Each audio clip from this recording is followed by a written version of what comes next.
Hi, I'm Andrew. This is Jamming with an Accordion. This is a new project I'm starting. Gonna work out the kinks as I go along, and I'm gonna have fun doing it. This episode was recorded at Knox Hall in Sudbury. There's gonna be a link in the description below, and there's gonna be more on that later. Here's Jamming with an Accordion.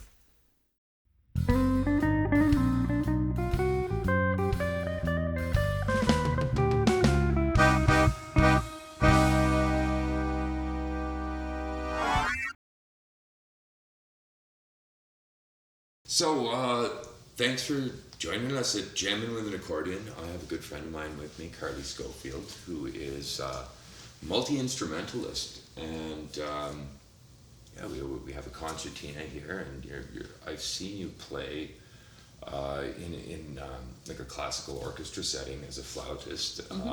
I've had you come up and just tear the freaking band a new one with your flute on stage at the townhouse. It seems every time we meet, one of us has an instrument and the other one says, well, I got one in the trunk.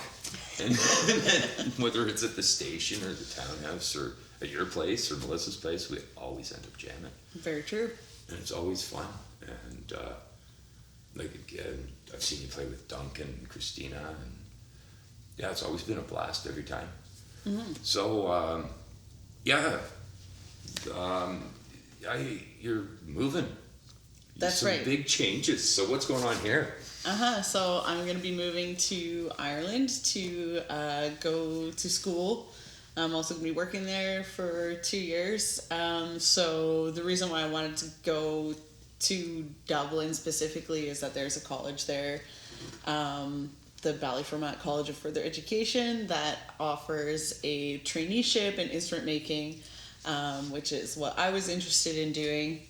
So my Irish flute that I have here is one that I made in a class that I took back in 2017 in Ireland with Hammy Hamilton, who's a great flute maker there. He's actually retired from making flutes, so he's just he only actually offered this course twice ever, and there was only 6 people in each course. Wow. So that was back in 2017. It was only a week long. But this was the final result, and so it's been a little while since I've made a flute, but he does do some work with that college. The college itself is kind of facing some difficulty in terms of like their funding for that program, so if anyone is feeling charitable, they could use your help, I'm sure. And where can they where can they go to help out? Yeah, looking to the Ballyfermot College of Further Education, because they still have their program, so I'm still going to be attending the program for traditional Irish music, but they're still kind of like on the rocks in terms of funding for the instrument making portion, which I think is really important. So, if anyone wants to like reach out, I can give them like specifics of how they can help, kind of thing. So I've made a few instruments myself over the years, and it's very important. It's an art that everything's being mass produced now, and it's really nice to be able to play something you made yourself. Mm-hmm. And so, what kind of flute exactly is this? Well, this would just be called like an Irish flute now, but I don't want to bore you necessarily with the history of flutes, but it is my favorite topic. Oh, go ahead. That's why I have you here. Basically, like, this is the type of flute that people would have played for a long time before the sort of modern silver flute was invented in like the late... Yeah, it was invented like late 19th century, early 20th century is kind of when it became popular. And so when that became popular with orchestras, these type of flutes were really unpopular, so people were just throwing them out, giving them away, or like the expression was that you could like get one for a song. Like you would literally like sing a song and someone would give you their flute. I got the same problem with this. Like last time I left this in the car with the door unlocked, I came back and there was 2 of them. Yeah, well, that's no longer the issue with these. So after decades of people using these like antique flutes that used to be like the classical preference, then those became more sought after, more rare, and so like Hammy was one of the people to be like, oh well, you know, I could make something like that, and so he started making wooden flutes like in that style, and so that's what we still use in Irish music today. And what kind of wood is that made out of? This is African blackwood. Okay.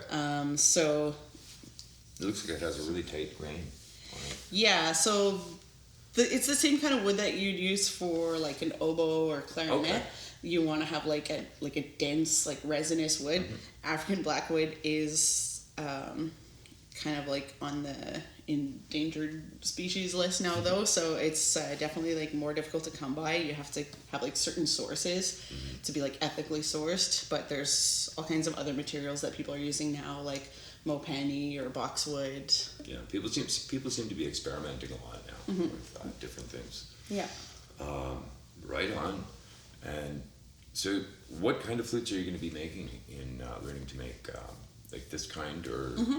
Yeah, so it would be this kind of flute. Like again, this is like assuming that they get their funding for instrument making, but I think this being done in 1 week is one thing, and then doing like a 2-year course will probably be a little bit more advanced in terms of like actually doing like key work. My flute has no keys at all, so it'd be nice to like have some keys added on, and like doing like the embouchure, undercutting, and things like that. Just be like more advanced. Nice. So, what was I just had something that popped out of my head. When I was a number of years ago, it was St. Paddy's Day, and you hopped up on stage with us at the townhouse. What kind of flute we were playing there? Was it? I think it was. You held it this way, maybe. Oh, I thought it. You know what? Maybe it was a tin whistle. So that could be. Is possible, because if it was the case of I ran into you and said, oh, I have one in my car, I probably wasn't keeping my flute in my car. So I probably had something like this, which is a tin whistle. Right on. And that is more like a recorder, I guess, the way you would play it. Not...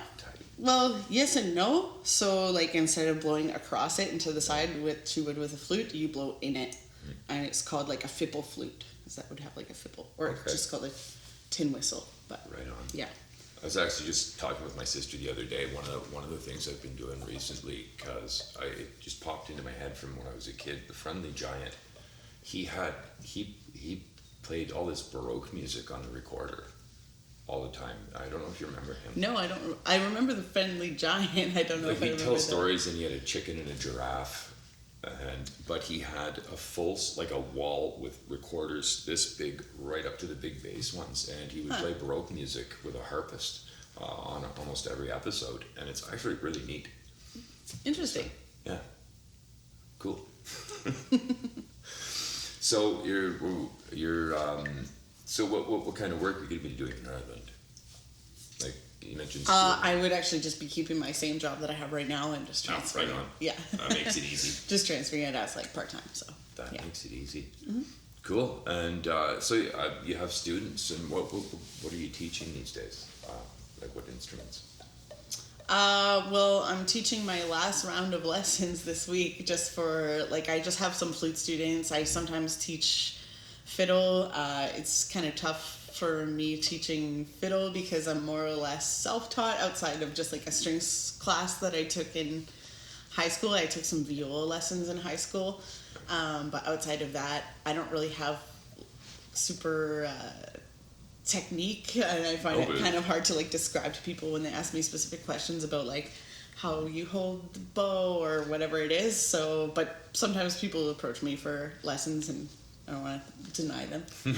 Well, I found once you get out of the classical realm, the rules go out the window. You can hold the bow the way you want. You can make the thing right, and that's one of the reasons why I was drawn to playing the fiddle after playing viola throughout high school. I always found it difficult to like adhere to the bowings that were like basically in an orchestra. You have your section leader or concertmaster decides which direction you're moving your bow for every note that's in the entire piece, and I just could not follow that. So when I started playing Irish music, it was like, oh, you can just bow it however you feel like. Mm-hmm.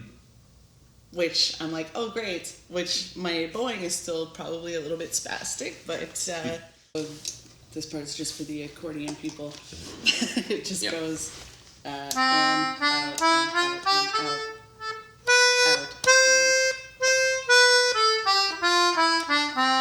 Okay. So that's, whereas me, I have everything in, I have one octave.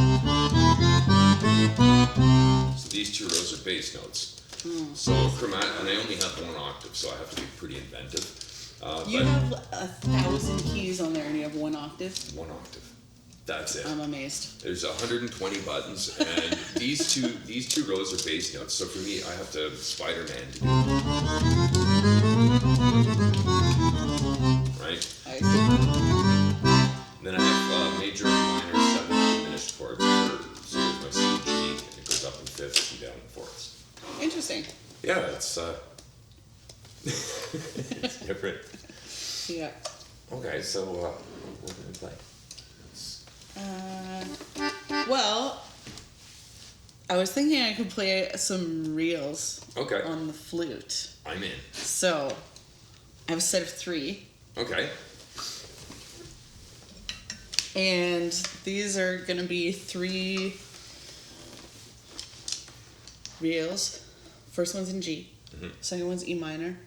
Third one's in G again. Okay. And these are all written by Canadians. Oh, perfect. So the first one being the Cabbagetown Reel, which is written by Chris Langan, who is a piper from Toronto.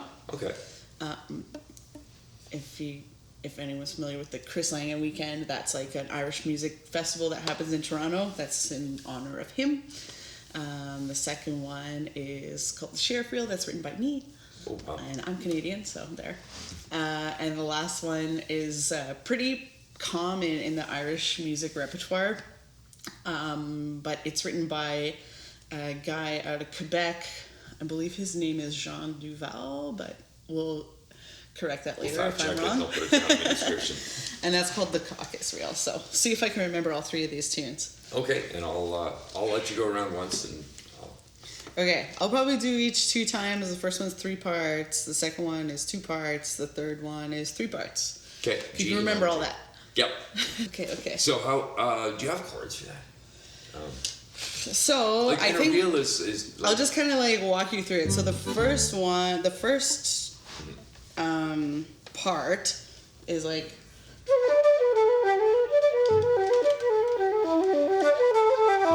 It's pretty much G major for the first part, and then the second part, that would be like G, E minor, and then maybe, oh, that's a spooky E minor.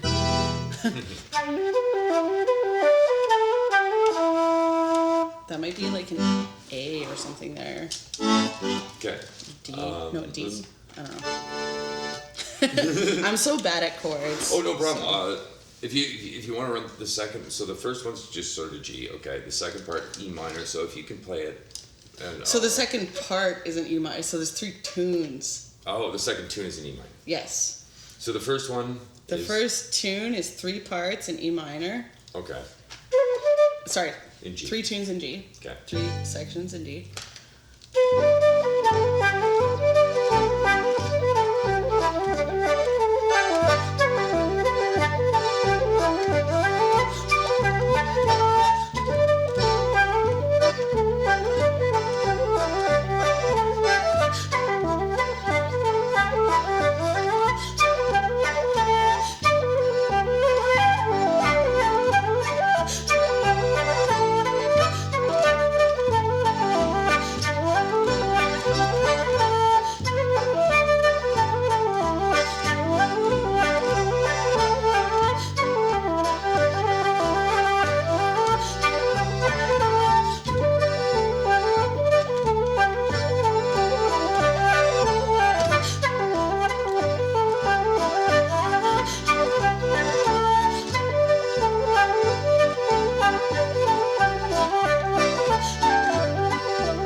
I got the hang of that.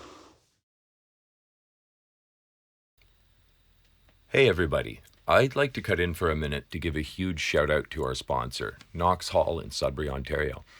If you haven't checked it out yet, Knox Hall is Sudbury's hottest live music and performance venue.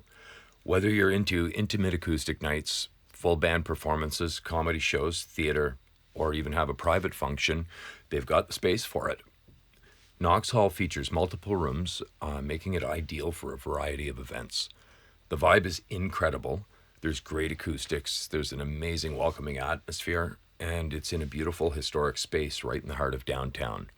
If you're an artist looking for a place to perform, or if you're someone planning an event and wanting something unique and memorable, Knox Hall in Sudbury is the perfect place. There's going to be a link in the description below to their website, also a QR code appearing somewhere in this frame to direct you to their live events page. Back to jamming with an accordion.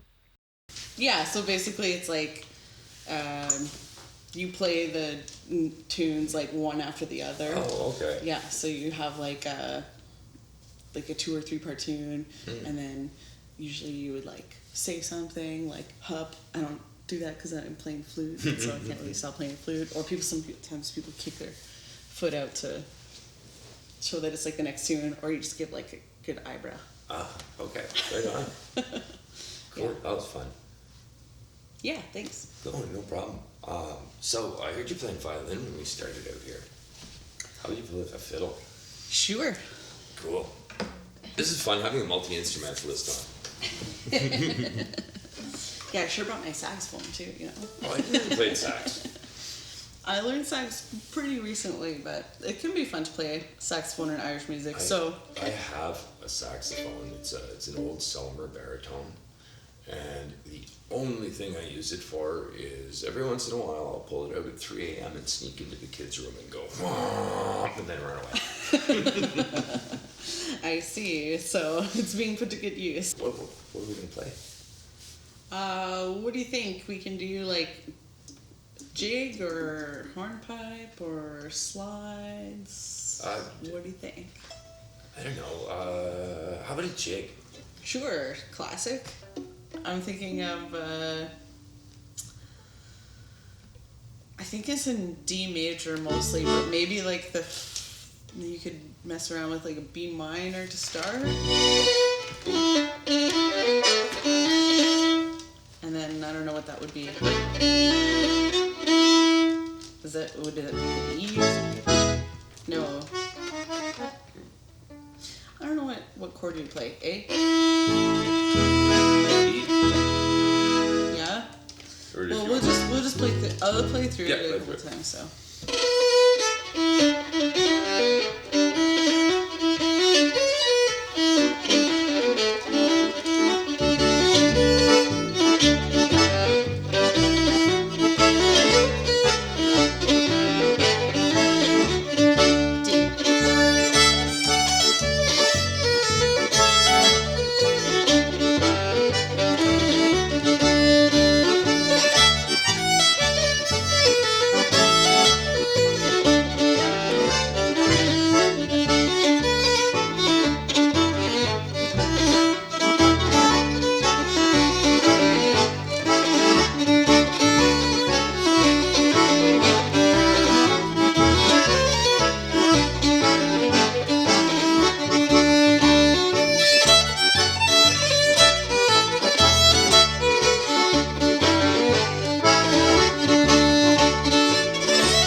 on Jamming with an Accordion.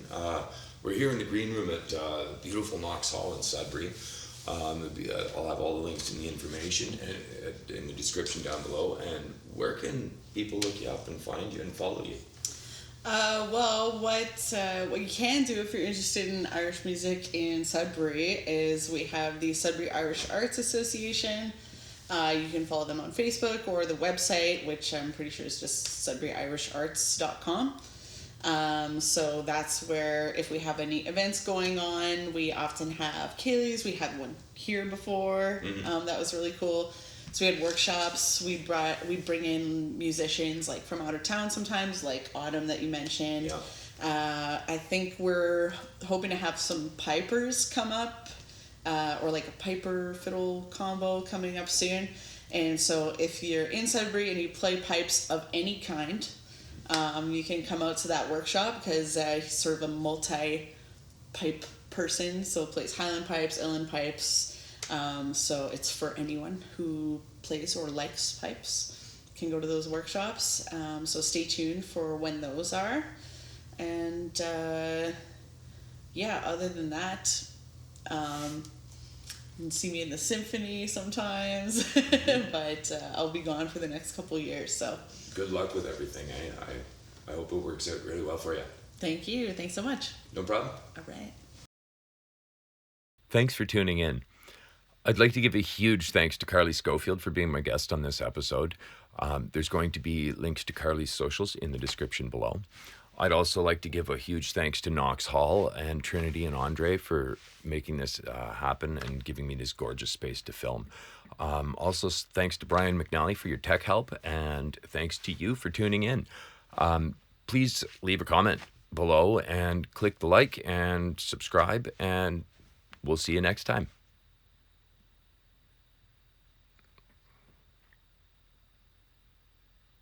Okay, I think that's good.